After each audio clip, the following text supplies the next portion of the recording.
Bueno, ahí estamos de vuelta entonces nuevamente. Cuarto bloque, son las 13:40, 2 menos 20 de la tarde. Nos quedan unos 20 minutos para terminar el día de hoy, que por ahora no se largó a llover, ¿no? Por lo que veo, pero hay unos nubarrones. Amenaza. Tremendo. Hay unos nubarrones tremendos, así que en cualquier momento, se larga con todo. Estamos ahora entonces, nos acompaña, inauguramos columna Cecilia Beatriz Díaz. Nos acompaña para eso Eva Morales Guido, que va a hablar de todo lo referente a salud de aquí, a partir de hoy en adelante, va a hablar de todos estos temas. ¿Cómo estás, Eva? Hola, ¿qué tal? ¿Todo bien?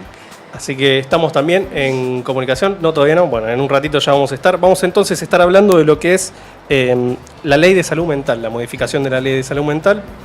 Para eso estamos tratando de estar en comunicación con María Pía Paulovich. Y vamos a estar también, Eva va a estar dando su cátedra del día, por decirlo de una manera, en tema de salud. Y vamos a estar hablando de este tema. Exacto. No sé, contanos un poco cómo salió esta resolución. ¿Es un cambio de ley? ¿Qué consultas? Sí. Si hubo algún tipo de consulta previa o en realidad...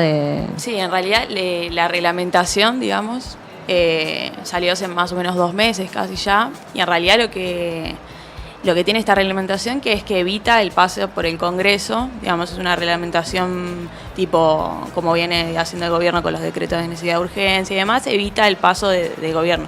Claro, no es una ley, sino que directamente es una modificación por decreto. Es una modificación de la ley de salud mental ya es una ley relativamente nueva, pero tiene bastantes años y en materia, eso es una ley con perspectiva de derechos humanos, que en materia de salud mental era, un ejemplo para la región.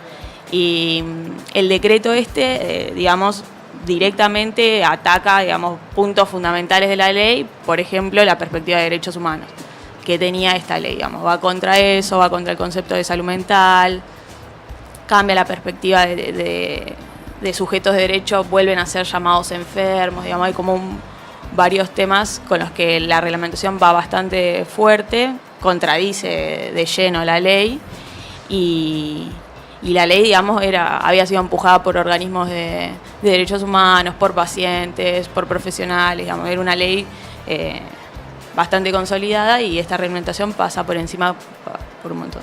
Bueno, entonces estamos finalmente en comunicación con María Pía Paulovich. Ella es lista.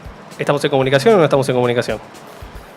Me parece que no estamos nada en comunicación por ahora. Sigamos nosotros hablando del tema hasta que retornemos con María Pía. Sí, básicamente, la nueva ley de salud mental, uno de los puntos fundamentales era la desmanicomialización, que los manicomios son hospitales monovalentes donde se atiende pacientes con patología de salud mental. La ley de salud mental lo que intentaba, uno de sus puntos fundamentales era la no creación de nuevos hospitales monovalentes. Y lo que planteaba es que los hospitales monovalentes que se encuentran en el país, por ejemplo el Borda, el Moyano, tenían que readecuarse, a estas nuevas perspectivas de atención. Bueno, ahora sí estamos entonces en comunicación con María Pía Paulovich. No sé si nos escuchas, María Pía, al teléfono. Buenas tardes. Hola, ¿cómo están? Bueno, muchas gracias. Encantada de conversar con ustedes. Bueno, María Pía, te saluda Lautaro Pérez, Cecilia Beatriz Díaz y Eva Morales Guido. Así que vamos a estar hablando con vos con todo lo, ya estábamos hablando con Eva, ya estaba dando la introducción al tema con respecto a la modificación de la ley de salud mental y queríamos saber cómo la veías vos.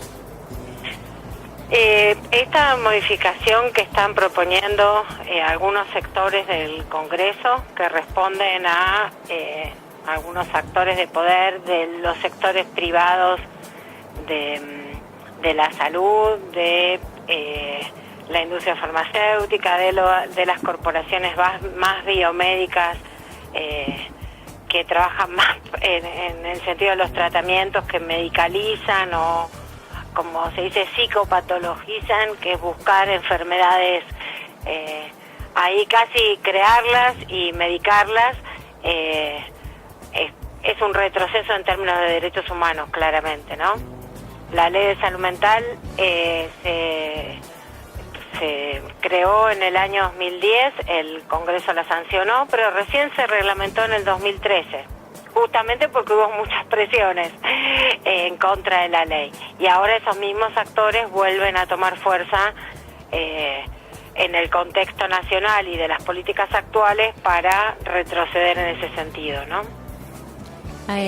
Acá, por ejemplo, Eva nos estaba comentando, ella es estudiante de medicina, nos estaba explicando cómo alteraba el tema del nombre, ¿no? Y cómo en vez de hablar de enfermos, ¿no? ¿Cómo era? Sí, digamos, pasan de ser sujetos de derecho a volver a ser llamados enfermos en la nueva ley. Digamos, hay como conceptos medio abstractos que usa, como el arte médica, cambios así de nombres, digamos, en la reglamentación que tienen que ver, digamos, esto de que se vuelva a ser un modelo modelo médico hegemónico y dejar de lado otras profesiones que en salud mental son fundamentales. Claro, la ley de salud mental, que igualmente, digamos, hay que decir algo, que en la letra es muy interesante y muy propicia porque es modelo y correspondió con todo un movimiento en Latinoamérica de distintas reformas en salud mental. Establece ciertas pautas y cierta concepción, especialmente cierta manera de pensar los problemas de salud mental y también los problemas de consumo de sustancias, ¿no? Que son diferentes a los más tradicionales, que en los que se pensaba el sujeto como un objeto, ¿no? Enseguida se estigmatiza, se genera socialmente un prejuicio alrededor de la persona que tiene algún problema, algún padecimiento psíquico o algún problema de consumo de sustancias, ¿no? O sea, en cuanto a alguna persona en una familia aparece, por ejemplo, un adolescente con un consumo de marihuana, es a toda la familia, ¿no? Que en clase media, que va a pensar que ese chico no se puede recuperar más, que es un adicto, se lo etiqueta cuando a lo mejor es solamente un momento de experimentación que se puede transformar. Esa es una idea. Hay algunas ideas que, si me permitiste, digo 3, 4 ideas de la ley que son muy importantes en la concepción. Sí, adelante. Mira, uno es ese, que se pueden modificar, ¿sí? Que los estados, los problemas de salud mental se pueden transformar en el tiempo. Esa es una idea fuerte que rompe, ¿sí? Por tomar una, con las ideas más tradicionales. Porque las personas que tienen un padecimiento psíquico o un problema de consumo no quiere decir que por tenerlo quedan instaladas para siempre, sino que como todos nosotros, como todos los varones y las mujeres, como todos los sujetos, hay momentos en que de nuestra historia personal que estamos en mejores o en peores condiciones en relación a nuestra salud mental, ¿no? Cuando hay, por ejemplo, una situación de duelo porque fallece alguien, o una separación, una mudanza, cambios vitales, ¿no? No sé, la adolescencia, un divorcio, son situaciones que en la vida de las personas nos van planteando distintos desafíos y distintos momentos. Entonces, en general se piensa que si alguien tiene un problema de salud mental, queda así para siempre, y la ley dice claramente que los estados son modificables, y esa idea es fuerte y es importante. Otra segunda idea es pensar que son sujetos de derechos. Yo muchas veces dando clase con equipos de salud o en distintos lugares, la gente piensa que, una idea del imaginario social que colectivamente circula es que, por ejemplo, el adicto, lo pongo entre comillas porque es el nombre que se usa socialmente, es un camino de ida que no tiene retorno, ¿sí? Y además ya se lo prejuzga, se lo estigmatiza, alguien que no puede cambiar, alguien que no se cuida. Y si pensamos en situaciones concretas y en gente cercana, por ejemplo, el consumo de tabaco cambió muchísimo en los últimos, 20 años. Antes en la facultad todos fumaban, ahora no se fuma, o la gente no tolera en una fiesta, se dice, bueno, ¿por qué no vas a fumar afuera, no? Entonces los consumos y los padecimientos psíquicos se transforman a lo largo del tiempo, tanto en lo social como en la historia de cada quien. Y la ley de salud mental, estas ideas las sostenía con mucha fuerza, así como, por ejemplo, la interdisciplina, porque la salud es importante pensarla en lo biológico, pero también en lo psicológico y en lo social, ¿no? Bien, no sé si Eva quería preguntar algo. Justo respecto a este tema de la interdisciplina, esto de que te comentaba que la nueva reglamentación no usa estos términos, digamos que tiene la intención de volver a un modelo biologicista y dejando de lado un montón de disciplinas, por ejemplo, la terapia ocupacional, las artes, digamos, que formaban parte del tratamiento de pacientes con padecimiento mental. Totalmente. Sí, se vuelve, y porque ahí esto da cuenta de una disputa de poder que es histórica en estos campos, ¿no? Hay un autor argentino, un rosarino, un antropólogo que se llama Eduardo Menéndez, que acuñó un término que se llama modelo médico hegemónico y que habla de ese modelo donde pasaría lo mismo en la psicología, donde se mira el fenómeno, se mira lo que sucede solo con los lentes de una parte del problema y solo de una disciplina. La interdisciplina permite que se combinen miradas, y que la perspectiva sea justo en esta disciplina que mencionás vos, terapia ocupacional o la musicoterapia, por ejemplo, son disciplinas del campo de la salud que miran más la parte sana que la patología. Si uno dice, ¿qué persona está absolutamente sana? O sea, la idea de salud y de enfermedad es un poco relativa, ¿no? Porque ¿quién de nosotros no tiene algún padecimiento, no? Sí, de hecho...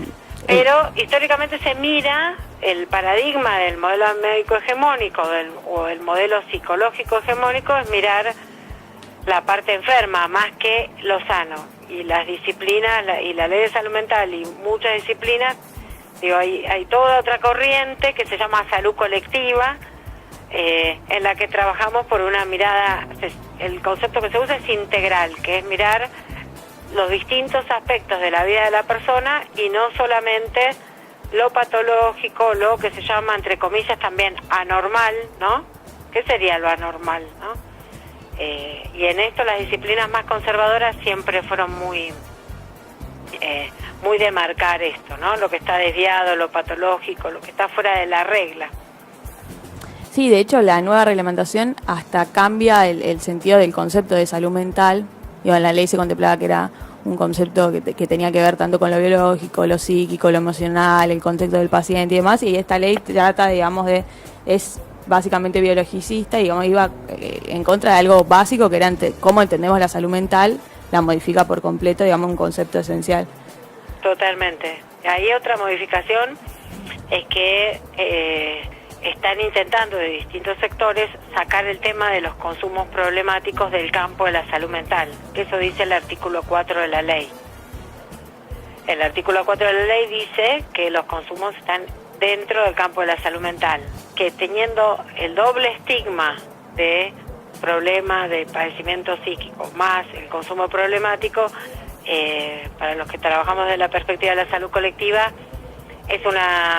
es auspicioso que se piense en los consumos en el campo de la salud mental para pensar los problemas del consumo como problemas de derechos humanos.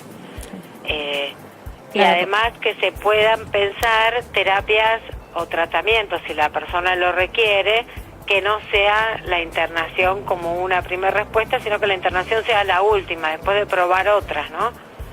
Claro, esto también obliga a los estados a que financien y que creen y que fomenten dispositivos que se llaman intermedios. Exacto. Como la película, ¿se acuerdan de Locas de Amor? Sí, del personaje de Peretti, que era como era el psiquiatra, sí.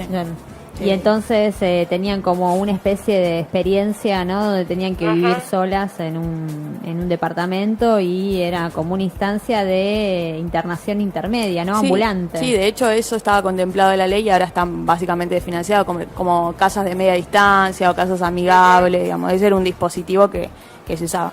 Y con respecto al tema del uso problemático de drogas, tiene que ver con el contexto del gobierno actual y una política de guerra contra las drogas. El tema del narcotráfico, digamos, es algo que usa mucho el gobierno y tiene que ver con lo que se refleja en la ley.